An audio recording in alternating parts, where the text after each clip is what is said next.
Good morning everyone, कैसे हैं आप लोग। आप सबका स्वागत है आपके अपने यूट्यूब चैनल द क्लास 365 में। तो फ्रेंड्स, आज हम लोग जो है एडुटेरिया वॉल्यूम 3 जो दरोगा का प्रैक्टिस सेट आया है, इसके सेट नंबर 8 को देखेंगे। इससे पहले हम लोग सेट नंबर 7 तक कंप्लीट कर लिए हैं। तो जो भी वीडियो नहीं देखे हैं, प्लेलिस्ट बना हुआ, आप लोग वीडियो देख लीजिएगा। और सभी का जो PDF है सेट नंबर 8 तक आप लोग को टेलीग्राम ग्रुप में मिल जाएगा। जो भी टेलीग्राम ग्रुप को ज्वाइन नहीं किए हैं, वीडियो का डिस्क्रिप्शन में लिंक है, आप लोग टेलीग्राम ग्रुप को ज्वाइन कर लीजिएगा। तो चलिए हम लोग सेट नंबर 8 का जो है डिस्कशन शुरू करते हैं। तो सेट नंबर 8 का पहला क्वेश्चन है, उल्लास नव भारत साक्षरता कार्यक्रम के तहत पूर्ण साक्षर बनने वाले राज्यों का सही क्रम क्या है। तो उल्लास नव भारत साक्षरता कार्यक्रम जो है, इसके तहत पूर्ण साक्षर बनने वाला राज्य हो जाएगा आपको मिजोरम, गोवा और त्रिपुरा। तो मिजोरम इसमें सबसे पहला राज्य है जो उल्लास नव भारत के तहत जो है पूर्ण साक्षर बना है। दूसरा में गोवा है, तीसरा में त्रिपुरा है। ये केरल जो हो जाएगा आपको, ये DG केरलम परियोजना के तहत जो है पूर्ण डिजिटल साक्षर राज्य का दर्जा इसे प्राप्त हुआ है। कौन सा परियोजना है, तो ये परियोजना है DG केरलम। तो DG केरलम परियोजना के तहत जो है ये पूर्ण डिजिटल साक्षर राज्य बना है केरल। तो चलिए नेक्स्ट क्वेश्चन है, गूगल ने अपना पहला सुरक्षा इंजीनियरिंग केंद्र कहाँ स्थापित किया है। तो गूगल द्वारा अपना पहला सुरक्षा इंजीनियरिंग केंद्र स्थापित किया गया हैदराबाद में। तो हैदराबाद में गूगल द्वारा जो है अपना सुरक्षा इंजीनियरिंग केंद्र स्थापित किया गया है। चलिए नेक्स्ट है, NBFC लाइसेंस प्राप्त करने वाली भारत की पहली E-कॉमर्स कंपनी कौन बनी है। तो NBFC लाइसेंस प्राप्त करने वाली भारत की पहली E-कॉमर्स कंपनी बन गई है फ्लिपकार्ट। तो इसका आंसर फ्लिपकार्ट हो जाएगा। फ्लिपकार्ट जो है भारत की पहली E-कॉमर्स कंपनी बनी है, जिसे भारतीय रिजर्व बैंक मतलब RBI द्वारा जो है लाइसेंस दिया गया है। तो फ्लिपकार्ट को RBI द्वारा लाइसेंस दिया गया है, और इसके कारण जो है फ्लिपकार्ट अब अपने ग्राहक को जो है सीधे लोन दे सकता है। लोन का जो वित्तीय सेवा है ये फ्लिपकार्ट दे सकता है, और ये RBI द्वारा इसे लाइसेंस प्राप्त हुआ है। चलिए नेक्स्ट 4 नंबर क्वेश्चन है, भारत में PDS को डिजिटल बनाने के लिए कौन सा ऐप लॉन्च किया गया है। तो भारत में जो है PDS को डिजिटल बनाने के लिए कौन सा ऐप लॉन्च किया गया है। तो इसमें देखिए डिपो दर्पण, अन्न सहायता और अन्न मित्र, ये सभी हो जाएगा। तो भारत में जो है PDS प्रणाली को कुशल, पारदर्शी और सटीक बनाने के उद्देश्य से जो है इसमें डिपो दर्पण और अन्न सहायता और अन्न मित्र जो है लॉन्च किया गया है। चलिए नेक्स्ट 5 नंबर क्वेश्चन है, बिहार के GSDP में सबसे अधिक योगदान किसका है। तो बिहार के GSDP में सबसे अधिक योगदान किसका हो जाएगा, GDP में। तो इसमें हो जाएगा आपको सेवा का योगदान हो जाएगा। तो ये GSDP में जो सबसे अधिक हिस्सेदारी है तृतीय क्षेत्र का है। कितना हो जाएगा, तृतीय क्षेत्र का योगदान कितना है, तो 58.6% इसमें जो है सेवा क्षेत्र का योगदान हो जाएगा। नेक्स्ट है, निम्न में से रक्षा मंत्रालय द्वारा कौन सी पत्रिका का संपादन किया गया है। तो रक्षा मंत्रालय द्वारा कौन सा पत्रिका का संपादन किया गया है, तो संवाद। तो रक्षा मंत्रालय द्वारा जो है संवाद पत्रिका का संपादन किया गया, और ये कब किया गया, तो ये किया गया आपको अप्रैल 2025 में इसका संपादन हुआ है। तो अप्रैल 2025 में जो है रक्षा मंत्रालय द्वारा संवाद पत्रिका का जो है संपादन किया गया है। नेक्स्ट, खेलो इंडिया वाटर स्पोर्ट्स फेस्टिवल 2025 कहाँ आयोजित किया गया। तो खेलो इंडिया वाटर स्पोर्ट्स फेस्टिवल जो है ये कहाँ आयोजित किया गया है, तो ये श्रीनगर डल झील में किया गया। तो इसका आंसर हो जाएगा श्रीनगर में ये किया गया है, डल झील में आयोजित। इसका जो था मस्कट जो था इसका रंगीन हिमालयन किंगफिशर था, वाटर स्पोर्ट्स फेस्टिवल का। नेक्स्ट 8 नंबर क्वेश्चन है, गोवा के किस प्रतिबंधित खेल को पुनः वैध करने की मांग हो रही है। तो गोवा का कौन सा खेल है जिसे प्रतिबंधित कर दिया गया था और इसे पुनः जो है वैध करने की मांग हो रही है, तो ये हो जाएगा धीरियों बुल फाइटिंग। तो धीरियों बुल फाइटिंग जो है इसे प्रतिबंधित कर दिया गया था, और जो है इसे पुनः जो है मांग की जा रही है। ये पशु क्रूरता निवारण अधिनियम 1960 के तहत जो है गोवा के प्रसिद्ध पारंपरिक खेल था ये धीरियों बुल फाइटिंग को प्रतिबंधित किया गया था, और यह एक पारंपरिक बुल फाइटिंग गेम है जिसे पर्यटन और संस्कृति का हवाला देते हुए पुनः वैध करने की मांग की जा रही है गोवा द्वारा। तो ये धीरियों बुल फाइटिंग हो जाएगा। नेक्स्ट है, हाल ही में किस स्थान पर भारतीय वायुसेना ने न्योमा एयरबेस का उद्घाटन किया है। तो भारतीय वायुसेना द्वारा कहाँ पे न्योमा एयरबेस का उद्घाटन किया गया है, तो ये किया गया है लद्दाख में। तो लद्दाख में जो है भारतीय वायुसेना द्वारा न्योमा एयरबेस का उद्घाटन किया गया है। इसमें देखिए क्या है, पूर्वी लद्दाख में जो चीन की सीमा के पास न्योमा एयरबेस जो है, इसको 12 नवंबर 2025 को फिर से शुरू किया गया है। तो इसको 12 नवंबर जो है 2025 को शुरू किया गया है। यह एयरबेस जो है एलएसी से मात्र 23 किमी की दूरी पर है, मतलब 23 किलोमीटर की दूरी पे मात्र है ये एलएसी से। तो न्योमा एयरबेस इसको कब लागू फिर से शुरू किया गया है? तो 12 नवंबर 2025 से। और ये चीन की सीमा से जो है एलएसी जो है उससे मात्र 23 केजी लिखा गया है, 23 किलोमीटर जो है दूरी पर है। अच्छा, नेक्स्ट है नारी अदालत पहल किस राज्य सरकार द्वारा शुरू किया गया है? तो नारी अदालत पहल जो है सिक्किम राज्य सरकार द्वारा शुरू किया गया है। तो नारी अदालत पहल जो है ये सिक्किम के मुख्यमंत्री प्रेम सिंह तमांग द्वारा जो है, सिक्किम के मुख्यमंत्री कौन है? तो प्रेम सिंह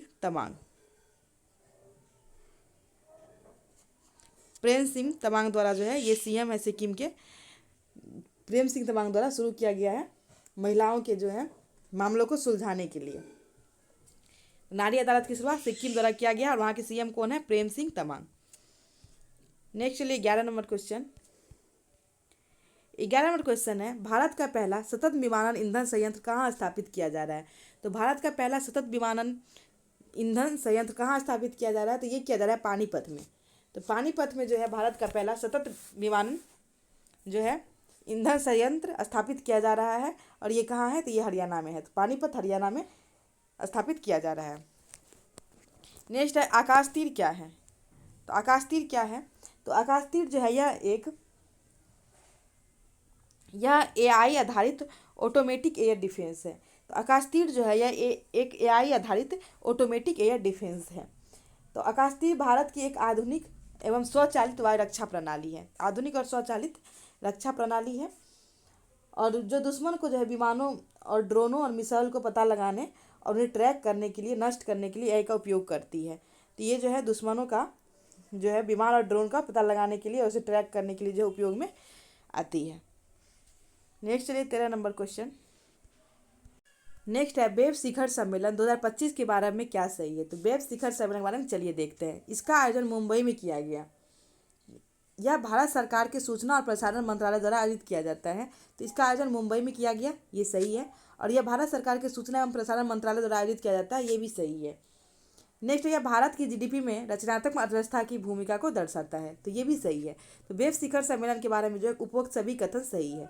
इसमें हो जाएगा उपरोक्त सभी कथन सही है। इसका आयोजन मुंबई में किया गया था और ये भारत सरकार के सूचना एवं प्रशासन मंत्रालय द्वारा जो आयोजित की जाती है और भारत के जीडीपी में जो है इसका रचनात्मक अवस्था की भूमिका को दर्शाता है।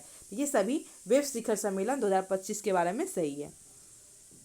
नेक्स्ट है बिहार विधानसभा चुनाव 2025 में चुनाव आयोग द्वारा किस मोबाइल ऐप का प्रयोग किया गया? तो बिहार विधानसभा चुनाव 2025 में चुनाव आयोग द्वारा किस मोबाइल ऐप का लॉन्च किया गया? तो ई सिनेट, तो इलेक्शन सिनेट जो है इसका उपयोग किया गया, ई सिनेट का।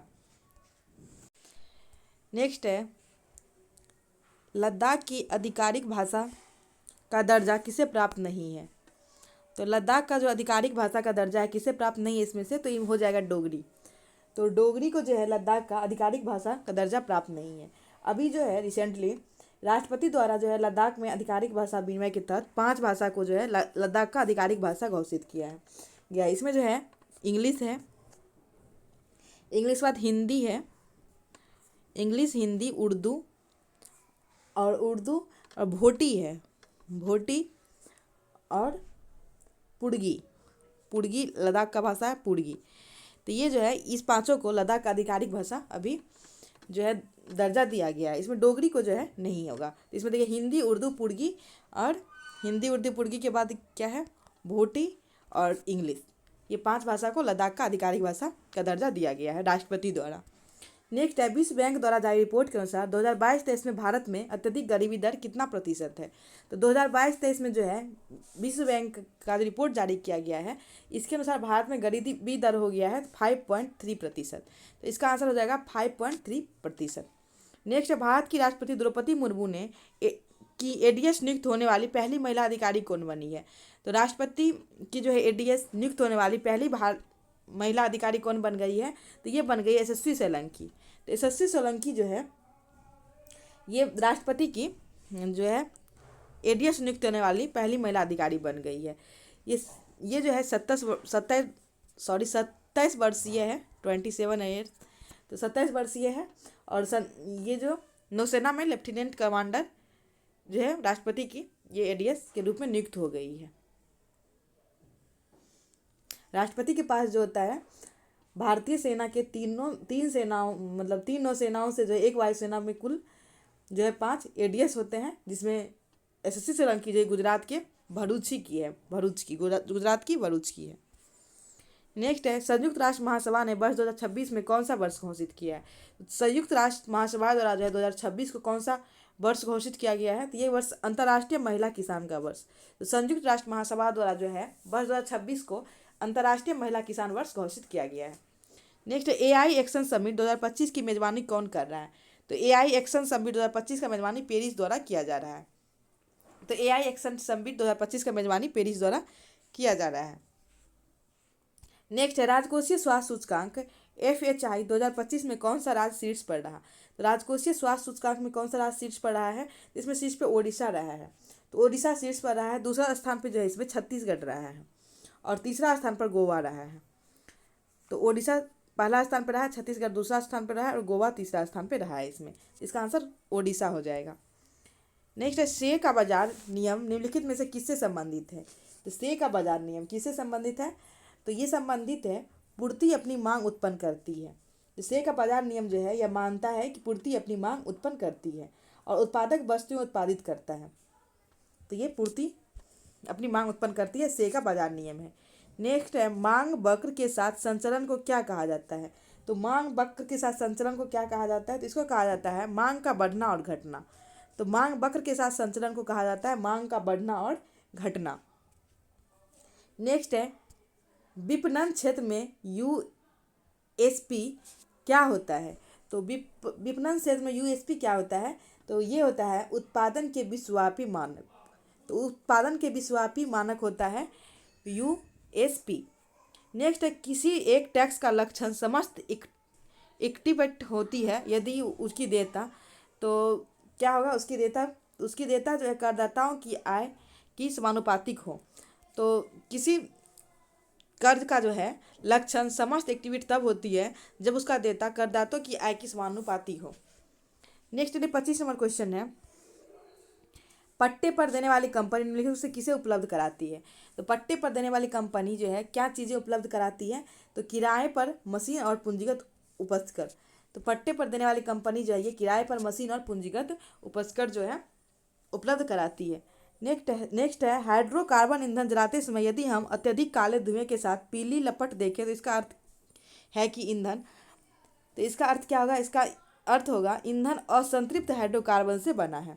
तो हाइड्रोकार्बन ईंधन जलाते समय यदि हमें अत्यधिक काले धुएं दिखे तो इसका या पीली लपट दिखे तो इसका मतलब होगा जो ईंधन जो है असंतृप्त हाइड्रोकार्बन से बना है। संतृप्त हाइड्रोकार्बन की तुलना में जो होता है असंतृप्त हाइड्रोकार्बन में कार्बन की प्रतिशत मात्रा अधिक होती है। इसमें कार्बन की प्रतिशत मात्रा अधिक होती है और एवं ऑक्सीजन की मात्रा जो कम होती है। तो कार्बन की अधिक होती है और संतृप्त में ऑक्सीजन की मात्रा जो है कम होती है और इसका कारण है जो दहन में जो है कठिनाई होती है और जिसके कारण होता है काला धुआं और पीला ज्वाला दिखाई पड़ता है और यह अपूर्ण दहन के कारण भी होता है। तो इसका आंसर हो जाएगा ऑप्शन नंबर बी। नेक्स्ट है किसी रक्षक नली शुष्कन नली में निम्नलिखित में से कौन सा द्रव मौजूद होता है जिसका उपयोग HCl बनाने में किया जाता है। तो शुष्कन नली में जो है कौन सा द्रव मौजूद होता है जिसका उपयोग HCl बनाने में किया जाता है, तो इसका आंसर आपको हो जाएगा कैल्शियम क्लोराइड।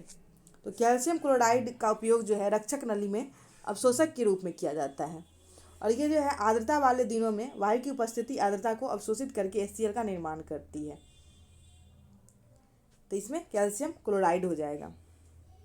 नेक्स्ट है कुछ धातु ऑक्साइड अम्ल और क्षार के साथ अभिक्रिया कर नमक और पानी बनाते हैं, इन्हें उभयधर्मी ऑक्साइड कहते हैं। उभयधर्मी ऑक्साइड के उदाहरण है, तो इसमें से उभयधर्मी ऑक्साइड का उदाहरण कौन हो जाएगा, तो इसमें से उभयधर्मी ऑक्साइड का उदाहरण हो जाएगा Al2O3 और JNO। तो ये हो जाएगा उभयधर्मी ऑक्साइड का उदाहरण। तो इसमें जो होता है कुछ अधातुक ऑक्साइड होता है अम्ल और क्षार के साथ अभिक्रिया करके लवण और जल बनाता है और उन्हें जो है उभयधर्मी ऑक्साइड कहा जाता है। तो तो इसके लिए ऑप्शन नंबर बी सही हो जाएगा। नेक्स्ट चलिए 29 नंबर क्वेश्चन है, हवाई जहाज से यात्रा करते समय पेन की स्याही निकलने लगती है।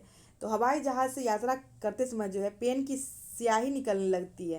तो क्यों निकलने लगती है? तो वायु दाब में कमी के कारण। तो वह अधिक ऊंचाई पर जाने पर जो होता है वायु दाब में कम हो जाता है। तो ऊंचाई पर जाने पर क्या होता है, हाइट पर जाने पर जो है प्रेशर कम हो जाता है। तो जिससे क्या होता है, इसी कारण जो होता है वायु पहुँचने पर वहाँ पे पेन के अंदर से जो है स्याही निकलने लगती है। तो यही कारण है वायुदाब में कमी आ जाने के कारण। नेक्स्ट है प्रकाश का रंग निर्धारित होता है इसके। तो प्रकाश का रंग जो निर्धारित होता है किसके कारण निर्धारित होता है? तरंगदैर्घ्य से। तो प्रकाश का रंग उसके तरंगदैर्घ्य से निर्धारित होता है। तो देखिए इसमें क्या है, प्रकाश का रंग का निर्धारण जो होता है उसके तरंगदैर्घ्य से होता है, और भिन्न भिन्न रंग के जो प्रकाश का तरंगदैर्घ्य है वह भिन्न भिन्न होता है। और लाल रंग का प्रकाश का तरंगदैर्घ्य जो होता है, तो लाल रंग के प्रकाश का तरंगदैर्घ्य सबसे अधिक, तो रेड जो होता है इसका तरंगदैर्घ्य सबसे अधिक होता है। और बैंगनी जो होता है मतलब पर्पल, इसका जो होता है तरंगदैर्घ्य सबसे कम होता है। तो याद रखिएगा लाल रंग का प्रकाश का तरंगदैर्घ्य सबसे अधिक होता है। ये एसआई में पूछा भी गया है, जो किस रंग के प्रकाश का तरंगदैर्घ्य सबसे अधिक होता है। नेक्स्ट, आग बुझाने वाले कर्मचारियों के परिधानों पर किसकी परत चढ़ी होती है जो उसे अग्निरोधक बनाता है? तो आग बुझाने वाला जो कर्मचारियों का परिधान होता है इस पर किसकी परत चढ़ी होती है जो उसे अग्निरोधक बनाता है? तो इसका आंसर हो जाएगा आपको मेलेमाइन का। तो मेलेमाइन का जो परत होता है यह आग का प्रतिरोधक होता है, और तथा प्लास्टिक सब की जो उपेक्षा होता है उष्मा सहने की क्षमता इसमें अधिक होती है, जिस कारण जो है ये अग्निरोधक बनाता है, मतलब इसमें आग नहीं लगता है। तो ये मेलामाइन का बना होता है। नेक्स्ट है, जीवों के निम्नलिखित समूहों में से किस में खाद्य पदार्थ शरीर के बाहर विघटित और अवशोषित होती है? तो इस समूह में से किस में जो है खाद्य पदार्थ शरीर के बाहर विघटित और अवशोषित होती है? तो इसका आंसर क्या हो जाएगा? खमीर, छत्रक, ब्रेड, फफूंदी, मोल्ट, मतलब फफूंदी मतलब मोल्ट। तो इस सब में जो होता है खाद्य पदार्थ शरीर के बाहर विघटित होती है। जैसे जीव में हो गया आपको खमीर, छत्रक, ब्रेड, फफूंदी, ये सब जो होते हैं मृतोजीवी कवक है। ये सब कैसा है? तो ये सब जो है मृतोजीवी है। तो ये सब मृतोपजीवी है, मृतजीवी कवक है। ये सब खमीर, छत्रक, ब्रेड, फफूंदी ये सब मृतजीवी कवक है, और ये मृत कार्बनिक खाद्य पदार्थ शरीर से बाहर अपघटित करते हैं, और सरल पचित पोषक तत्व शरीर में अवशोषित हो जाता है, जिससे खाद्य पदार्थ इसके शरीर के बाहर विघटित होता है। नेक्स्ट है परासरण, ऑस्मोसिस निम्नलिखित में से किस माध्यम से होकर जल अणुओं के गुजरने की प्रक्रिया है? तो परासरण जो है किस माध्यम से होकर जल अणुओं की गुजरने की प्रक्रिया है? तो ये जो है अर्धपारगम झिल्ली से होकर उच्च सांद्रता से निम्न सांद्रता की ओर। तो परासरण क्या है? अर्धपारगम झिल्ली से होकर उच्च सांद्रता से निम्न सांद्रता की ओर जो है गुजरने की प्रक्रिया है। और परासरण का जो एग्जाम्पल क्या हो जाएगा, जिससे एक तरह से मानिए तो फूल सुटके का जो होता है फूलना, जैसे मान लीजिए किशमिश, किशमिश में पानी देने पे फूल जाता है, तो ये परासरण का उदाहरण है। तो यही इसका आंसर हो जाएगा आपको ऑप्शन नंबर डी। नेक्स्ट है, अति लघुक रेडियो तरंग में आविष्कार में निम्न में से किस वैज्ञानिक का योगदान सबसे महत्वपूर्ण रहा है? तो अति लघु रेडियो तरंग में जो है आविष्कार में किस वैज्ञानिक का योगदान सबसे महत्वपूर्ण रहा है? तो इसका आंसर हो जाएगा जगदीश चंद्र बोस। जगदीश चंद्र बोस का जो है योगदान अधिक रहा है अति लघु रेडियो तरंग के आविष्कार में। नेक्स्ट 35 नंबर है, न्यूजीलैंड के अष्टक नियम के बारे में न्यूलैंड्स के अष्टक नियम के बारे में सही कथन की पहचान कीजिए। तो न्यूलैंड्स का अष्टक नियम क्या है? तो न्यूलैंड का अष्टक नियम है, उन्होंने सबसे कम परमाणु द्रव्यमान मतलब हाइड्रोजन वाले तत्व से आरंभ किया और थोरियम पर समाप्त किया जो 56वां तत्व था। तो ये जो है न्यूजीलैंड के बारे में सही है, जो उन्होंने सबसे कम परमाणु द्रव्यमान वाले जो है तत्व से आरंभ किया और थोरियम पर समाप्त किया जो 56वां तत्व था थोरियम। तो ये सही हो जाएगा न्यूजीलैंड के अष्टक नियम के बारे में। नेक्स्ट, निम्नलिखित में से कौन एक नम्य धातु है जो वायु में प्रज्वलित होती है और जल के साथ तीव्र रूप में अभिक्रिया करती है और आवर्त सारणी में इनकी परमाणु संख्या 37 है? तो कौन सा धातु है जैसे कि नम धातु है और वायु में जो है प्रज्वलित होती है, जल के साथ तीव्र रूप से अभिक्रिया करती है और आवर्त सारणी में इसका स्थान 37 है? तो इसका आंसर आपको क्या हो जाएगा? तो रुबिडियम। तो रुबिडियम जो है इसका परमाणु संख्या 37 है। ये नम्य धातु है, ये वायु में प्रज्वलित होती है और जल के साथ जो है तीव्र अभिक्रिया करती है। तो रुबिडियम इसका आंसर हो जाएगा। नेक्स्ट 37 नंबर क्वेश्चन है, टाइटेनियम डाइऑक्साइड जो टूथपेस्ट जैसे उत्पादों में सफ़ेद वर्णक के रूप में प्रयोग किया जाता है किस खनिज से प्राप्त होता है। तो टाइटेनियम डाइऑक्साइड जो होता है ये टूथपेस्ट जैसे जो उत्पाद उसमें वर्णक के रूप में प्रयोग किया जाता है, किस खनिज से प्राप्त होता है। तो ये प्राप्त होता है इल्मेनाइट से। तो इल्मेनाइट से प्राप्त किया जाता है टाइटेनियम डाइऑक्साइड। इसमें जो है 45 से 60% तक TiO2 मतलब होता है इसमें, तो ये इल्मेनाइट हो जाएगा। नेक्स्ट है, क्यूपराइट निम्नलिखित में से किस धातु तत्व का अयस्क है। तो क्यूपराइट जो है किस धातु तत्व का अयस्क हो जाएगा, तो ये हो जाएगा कॉपर का। तो क्यूपराइट जो है ये कॉपर का धातु अयस्क है। नेक्स्ट है, पारिस्थितिक तंत्र की उत्पादकता निम्नलिखित में से किसको मिलाकर बनती है। तो पारिस्थितिक तंत्र की जो उत्पादकता है किसको मिलाकर बनती है, तो ये बनती है शुद्ध प्राथमिक उत्पादक और सकल प्राथमिक उत्पादक से। तो सकल प्राथमिक उत्पादक और शुद्ध प्राथमिक उत्पादक से मिलकर बनती है। सकल प्राथमिक उत्पादक वह दर होता है जिससे प्रकाश संश्लेषण के माध्यम से जो है कार्बनिक पदार्थ का उत्पादन होता है, और जबकि शुद्ध प्राथमिक उत्पादक वह होता है विषमपोषी उपयोग के लिए पर्याप्त बायोमास की कुल मात्रा शुद्ध प्राथमिक उत्पादक होता है, जिसका ऑप्शन नंबर टी हो जाएगा। नेक्स्ट है, लाल शैवाल में वनस्पतिक जनन कैसे होता है। तो लाल शैवाल में वनस्पतिक जनन कैसे होता है, तो खंडन से। तो लाल शैवाल में जो है वनस्पति जनन खंडन द्वारा होता है। यह एक प्रकार का अलैंगिक प्रजनन है। ये जो है एक प्रकार का अलैंगिक प्रजनन है, तो ये अलैंगिक प्रजनन हो जाएगा। जिसमें क्या होता है, एक जीव परिपक्वता पर अलग अलग टुकड़ों में टूट जाता है। ये अलग अलग छोटे छोटे टुकड़े फिर बड़े होकर एक नया जीव बनाते हैं, और इसका उदाहरण क्या हो जाएगा आपको, जैसे स्पाइरोगाइरा। तो स्पाइरोगाइरा जो है इसका उदाहरण हो जाएगा खंडन विधि का। नेक्स्ट है, कोशिका विभाजन के दौरान एक नई कोशिका भित्ति का निर्माण होता है जिसके बाद संचय होता है। तो कोशिका विभाजन के दौरान एक नया कोशिका भित्ति का निर्माण होता है, इसके बाद संचय किसका होता है, तो इसके बाद फेगर्मोप्लास्ट का संचय होता है। तो फेगर्मोप्लास्ट इसका आंसर हो जाएगा। नेक्स्ट है, किसी धावक को दौड़ने के बाद उड़ू मतलब जांग पेशी में ऐंठन और दर्द महसूस होता है, यह निम्न में से किसके संचय से होता है। तो किसी धावक को दौड़ने के बाद जो है पेशी में ऐंठन और दर्द महसूस होता है लैक्टिक अम्ल के कारण। तो लैक्टिक अम्ल के कारण जो है दौड़ने के बाद धावक की जांग और पेशी में जो है जमा हो जाता है लैक्टिक अम्ल का, जिसके कारण से दर्द और ऐंठन होता है। लैक्टिक अम्ल जो है कार्बनिक अम्ल है, और इसका रासायनिक सूत्र क्या होता है लैक्टिक अम्ल का, C3H6 और O3। तो लैक्टिक अम्ल का जो है रासायनिक सूत्र होता है C3H6O3, और इसे जो है दुग्ध अम्ल के नाम से भी जाना जाता है। लैक्टिक अम्ल जो है इसे दुग्ध अम्ल के नाम से भी जाना जाता है, दुग्ध अम्ल।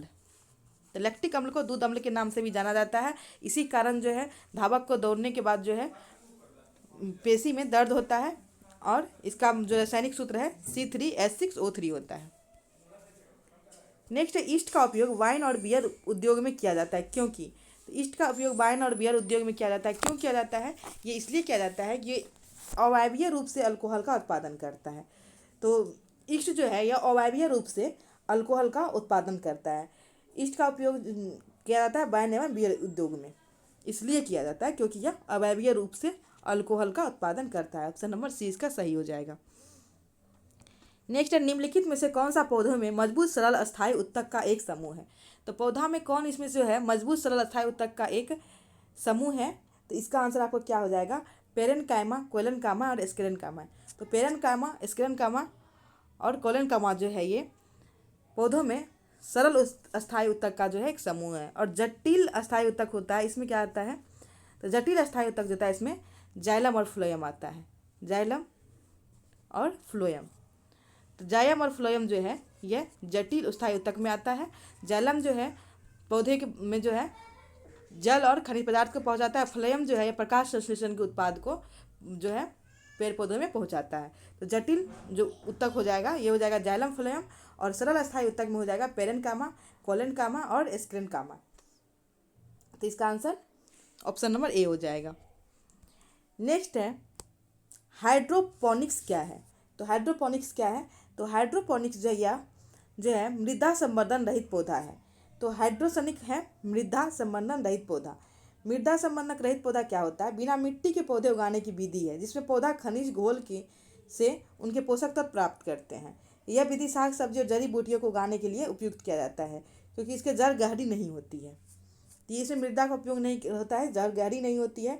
टमाटर और स्ट्रॉबेरी अनलोकप्रिय पौधे इस विधि से उगाए जाते हैं। तो टमाटर वमाटर होता है जो इस विधि से उगाया जाता है। तो हाइड्रोपोनिक्स जो है मृदा संबंधन रहित पौधा है और बिना मिट्टी के पौधे उगाने का ये विधि है।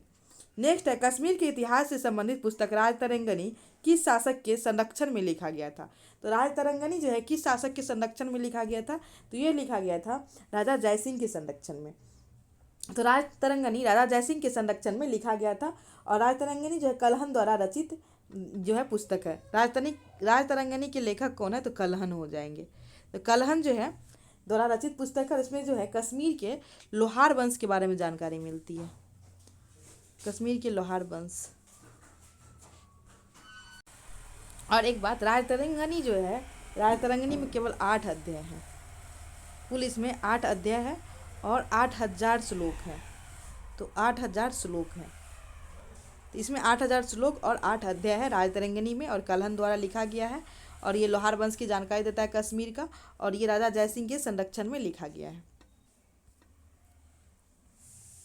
नेक्स्ट क्वेश्चन है, 6ठी शताब्दी ईसा पूर्व में महाजनपद युग में मथुरा किस महाजनपद की राजधानी थी। तो मथुरा किस महाजनपद की राजधानी थी, तो सूरसेन की। तो सूरसेन की राजधानी मथुरा थी। मत्स्य जो है ये विराटनगर की राजधानी थी। और पंचाल जो है ये पंचाल या थी उत्तरी पंचाल जो का ये राजधानी जो थी उत्तरी पंचाल का राजधानी अहिछत्र थी। और अवंती जो है यह उज्जैन की राजधानी थी। तो इसमें क्या पूछा गया, मथुरा सूरसेन की राजधानी थी। नेक्स्ट है, सिकंदर के आक्रमण के समय मगध पर किसका शासन था। तो सिकंदर के आक्रमण के समय मगध पर घनानंद का शासन था। तो सिकंदर के आक्रमण का समय मगध पर घनानंद का शासक था। तो 326 ईसा पूर्व में जो है ये यूनान के शासक थे सिकंदर। ये अपने 20 विजय के अभियान के तहत जो है पश्चिमोत्तर क्षेत्र पे आक्रमण किया था भारत में। और उस समय जो है मगध का शासक घनानंद था, और इसी को जो हराकर चंद्रगुप्त मौर्य जो है मौर्य वंश की स्थापना किए थे। नेक्स्ट है, बीजापुर कर्नाटक में स्थित गोल गुंबद क्या है। तो कर्नाटक में जो स्थित है गोल गुंबद ये क्या है, ये मोहम्मद आदिल शाह का मकबरा है। तो बीजापुर कर्नाटक में स्थित गोल गुंबद जो है मोहम्मद आदिल शाह का मकबरा है। नेक्स्ट है, दिल्ली स्थित किला ए कुहना मस्जिद का निर्माण किसने करवाया है। तो दिल्ली में स्थित है किला ए कुहना मस्जिद, इसका निर्माण किसके द्वारा करवाया गया, तो शेरशाह के द्वारा। तो शेरशाह जो है ये अफगानी शासक थे, और ये 1540 से 45 जो है ये सूर्य वंश का स्थापना भी किए थे। और 1540 में जो है हुमायूं को हरा के ये सूर्य वंश का स्थापना किए थे। 40 से 45 तक जो है शासन किए थे दिल्ली पर। और इस जो है यही किला ए कुहना का जो है निर्माण करवाए थे। नेक्स्ट, भारत में पुर्तगाली सबसे पहले 1498 में आए थे, किस वर्ष सबसे अंत में वापस गए थे। तो पुर्तगाली सबसे पहले आए थे 1498 में, और किस वर्ष सबसे लास्ट में वापस गए थे, तो 1961 में। तो 1961 में पुर्तगाली वापस गए थे। नेक्स्ट, विधवा पुनर्विवाह अधिनियम पारित किए जाने के समय भारत का गवर्नर जनरल या वायसराय कौन था। तो विधवा पुनर्विवाह अधिनियम पारित किए जाने के समय भारत का जो है गवर्नर जनरल या वायसराय कौन था, तो ये हो जाएगा लॉर्ड कैनिंग। तो ये लॉर्ड कैनिंग थे, और इसका आंसर सी हो जाएगा। 1856 में ये पारित हुआ था विधवा पुनर्विवाह अधिनियम। कब पारित हुआ था, 1856 में। और कैनिंग का काल रहा था 1856 से 62 तक। तो इसका आंसर कैनिंग हो जाएगा। नेक्स्ट है, निम्नलिखित में से कौन सा प्रथम यूरोपीय व्यक्ति था जिसने भूक्षेत्र अर्जित करने के उद्देश्य से भारतीय राजाओं के झगड़े में भाग लेने की नीति आरंभ की। तो कौन सा यूरोपियन व्यक्ति था जो भूक्षेत्र अर्जित करने के उद्देश्य से भारतीय राजाओं के झगड़े में भाग लेने की जो नीति आरंभ की थी। तो इसका आंसर हो जाएगा डुप्ले। तो ये जो है चार्ल्स डुप्ले के द्वारा शुरू किया गया था। नेक्स्ट, निम्नलिखित कथनों पर विचार कीजिए। तो इसमें देखिए, लॉर्ड कॉर्नवालिस ने बंगाल में जमींदारी व्यवस्था लागू किया है। तो कॉर्नवालिस द्वारा जो है बंगाल में जमींदारी व्यवस्था लागू किया गया है। और मेयो के समय भारत में पहली बार जनगणना करवाई गई थी। इसमें से पूछा गया कौन सा सही है। तो देखिए दोनों सही है।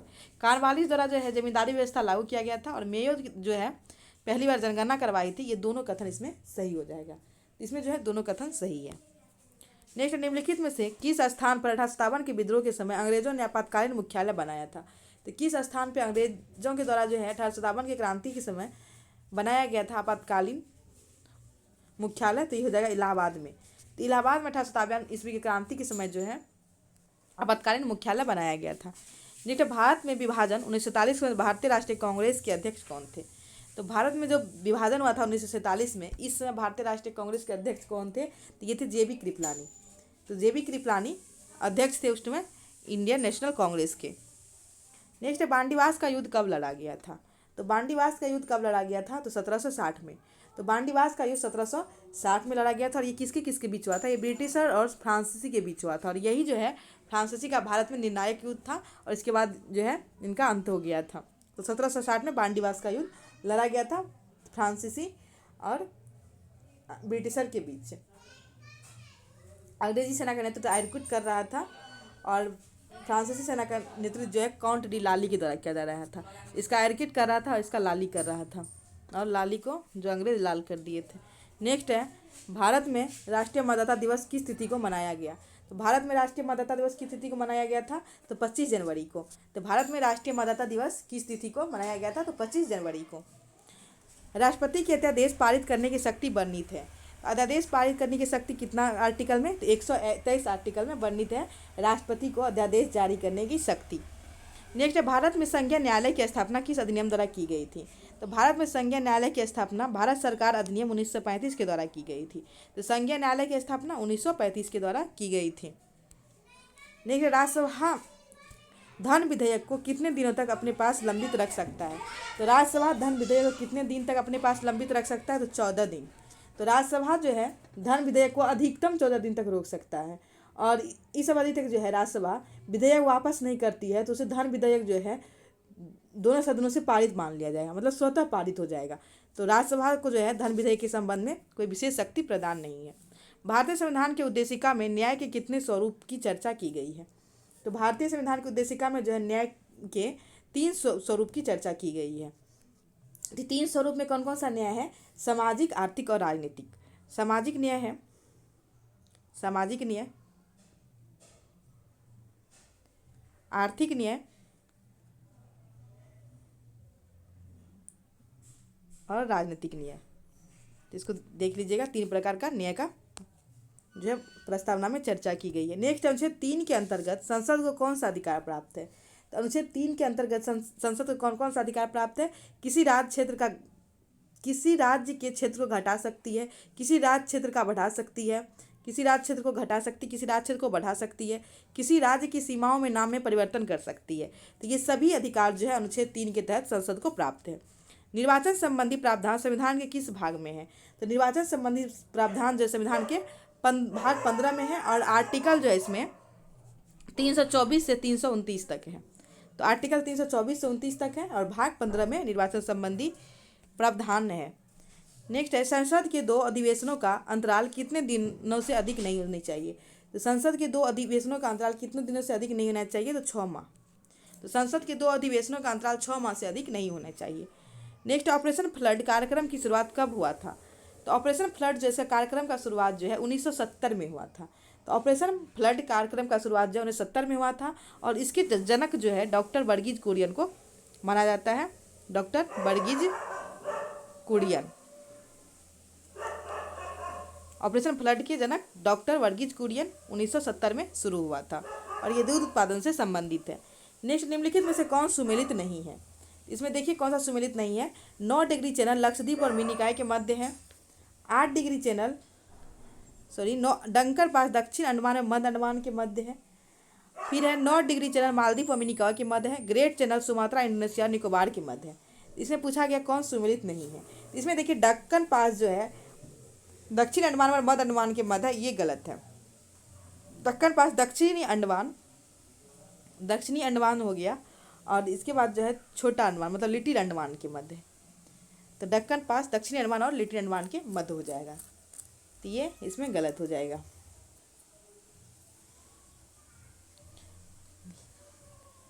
नेक्स्ट चलिए 68 नंबर क्वेश्चन। 68 नंबर क्वेश्चन है, निम्नलिखित में से कौन सुमेलित नहीं है? इसमें देखिए कौन सा सुमेलित नहीं है। बुंदेलखंड का पठार उत्तर प्रदेश और मध्य प्रदेश, मालवा का पठार गुजरात, मध्य प्रदेश और राजस्थान, छोटा नागपुर का पठार झारखंड, पश्चिम बंगाल में है और बिहार में, तो इसमें से पूछा गया है जो कौन सा सम्मिलित नहीं है, तो दनकारने का पठार महाराष्ट्र एवं कर्नाटक। तो देखिए दनकारने का पठार जो है महाराष्ट्र कर्नाटक, ये गलत है, बाकी इसमें सभी सम्मिलित है। दनकारने का पठार जो है यह 92,300 वर्ग किलोमीटर क्षेत्रफल पे फैला हुआ लगभग, और ये जो है छत्तीसगढ़, ओडिशा और आंध्र प्रदेश राज्य में शामिल है। दनकारने का पठार जो है छत्तीसगढ़, ओडिशा और आंध्र प्रदेश में जो है फैला हुआ है लगभग 92,300 वर्ग किलोमीटर में। तो इसका आंसर हो जाएगा डी, गलत है। नेक्स्ट है खनन क्षेत्र और खनिज। कौन सा खनन क्षेत्र से कौन सा खनिज प्राप्त होता है, इसको चलिए देख लेते हैं। तो खेतरी से जो है तांबा का खनन किया जाता है। खेतरी हो जाएगा तांबा के लिए, तो ए का देखिए 4, तो ये दोनों गलत हो जाएगा। बाकी फिर है जादूगोरा, तो जादूगोरा यूरेनियम के लिए, बी का 3, तो बी का 2 ये गलत है। इसका आंसर नंबर जो है आपको बी का 3 ये भी हो जाएगा। फिर हो जाएगा आपको तलचर जो है कोयला के लिए, और कुंदेरमुख लोएस के लिए। तो इस तरह देखिए आंसर नंबर बी हम लोग का मिल रहा है। आंसर नंबर बी हो जाएगा खेतरी तांबा, जादूगोरा यूरेनियम, तलचर कोयला और कुंदेरमुख लोहा के लिए। नेक्स्ट है किसी स्थान की भू आकृति या उच्चावच निम्नलिखित में से घटना को प्रभावित करती है। तो किसी स्थान का भू आकृति और उच्चावच जो है कौन सी घटना को प्रभावित करती है, तो इसमें देखिए तापमान, पवन की दिशा, पवन की गति, वर्षा की मात्रा सभी को प्रभावित करती है। इसमें 1, 2, 3, 4 सब हो जाएगा। किसी स्थान का भू आकृति उच्चावच जो है ये तापमान को, पवन की दिशा को, पवन की गति को और वर्षा की मात्रा को सभी को प्रभावित करती है। नेक्स्ट है नदियाँ और सहायक नदियाँ। तो कौन सी नदियाँ किसकी सहायक है, इसको चलिए देखते हैं। तो कृष्णा की सहायक नदी हो जाएगी मूसी। तो कृष्णा की सहायक नदी मूसी हो जाएगी। ब्रह्मपुत्र की सहायक नदी लोहित हो जाएगी।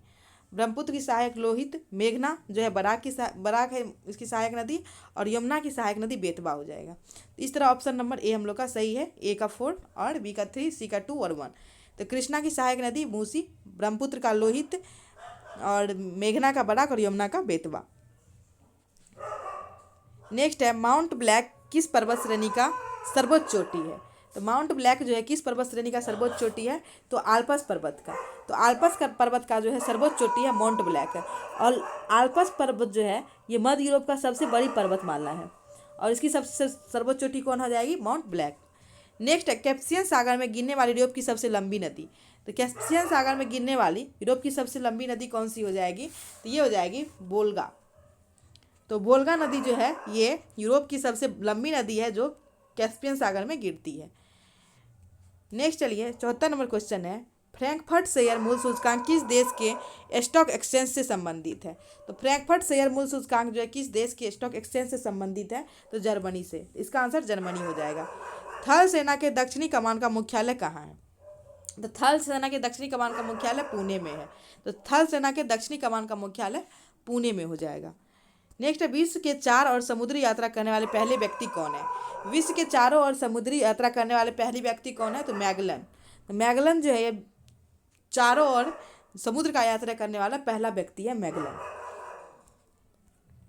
नेक्स्ट है किस नदी को चीन का शोक कहा जाता है। तो चीन का शोक किस नदी को कहा जाता है, तो ये कहा जाता है हांगहो नदी को। तो हांगहो नदी जो है इसे चीन का शोक कहा जाता है। किस वर्ष राजीव गांधी खेल रत्न पुरस्कार का नाम बदलकर मेजर ध्यानचंद खेल रत्न अवार्ड कर दिया गया। तो ये कर दिया गया है आपको 2021 में।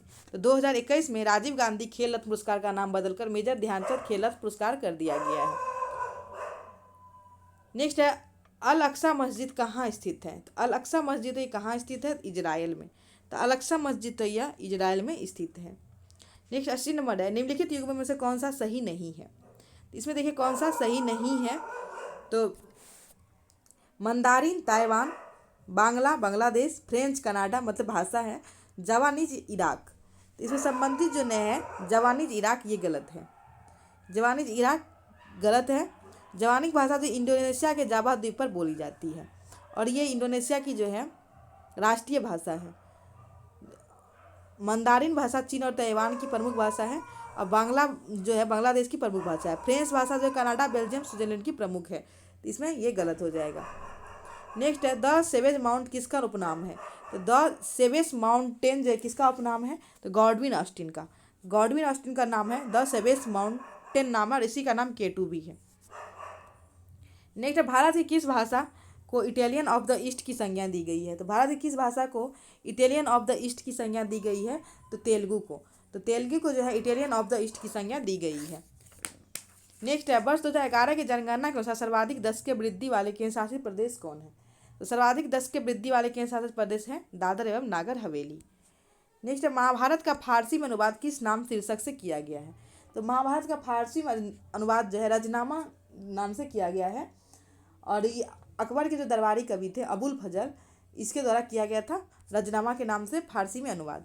तीरंदाजी का खेल परिसर किस नाम से जाना जाता है? तो तीरंदाजी का जो खेल परिसर है ये रेंज के नाम से जाना जाता है। तो तीरंदाजी का खेल परिसर रेंज के नाम से जाना जाता है। नेक्स्ट चलिए 86 नंबर मैथ का क्वेश्चन है, इसको बना लीजिएगा। इसका आंसर हो जाएगा सी 4000। और 87 नंबर, इसका आंसर हो जाएगा आपको डी 25%। और 88 नंबर का आंसर हो जाएगा ए 6.25%।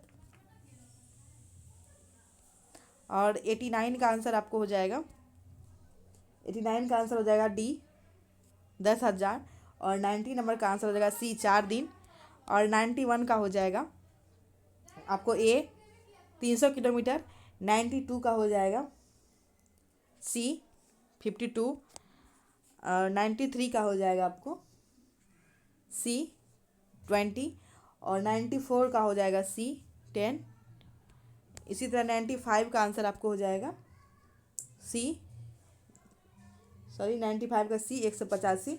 और 96 का सी 15। और फिर है हिंदी का आ गया। तो निम्न में से शुद्ध रूप कौन सा है?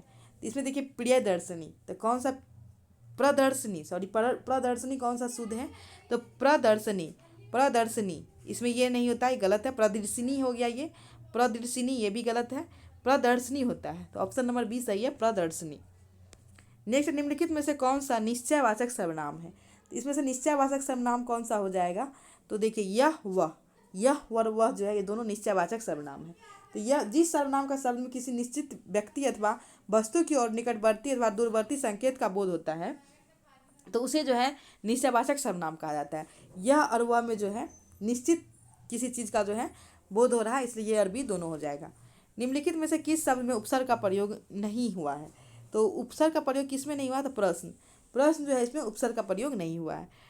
बाकी देखिए प्रतिष्ठा, इसमें उपसर्ग का है। संस्कार, स और अधिकारी, इसमें उपसर्ग का प्रयोग किया गया नहीं हुआ है प्रश्न में। नेक्स्ट है फिल द ब्लैंक्स। तो are you really deserts visiting Japan? इसका आंसर क्या हो जाएगा? यहाँ क्या भराएगा? तो इसका आंसर हो जाएगा आपको ऑफ। तो चलिए हम लोग का 100 क्वेश्चन पूरा हो गया। आप लोग अपना स्कोर जरूर बताइएगा कमेंट में, आप लोग का स्कोर क्या रहा 100 में अपना स्कोर आप लोग बताइएगा। और वीडियो को शेयर कीजिएगा। इसका PDF आप लोग को टेलीग्राम ग्रुप में मिल जाएगा। तो जो भी ज्वाइन नहीं किए हैं टेलीग्राम ग्रुप को ज्वाइन कर लीजिएगा। वीडियो की डिस्क्रिप्शन में लिंक दिया गया है। और वीडियो को अधिक से अधिक शेयर कीजिएगा, लाइक कीजिएगा, कमेंट में ज़रूर बताइएगा कैसा लगा। Thank you so much.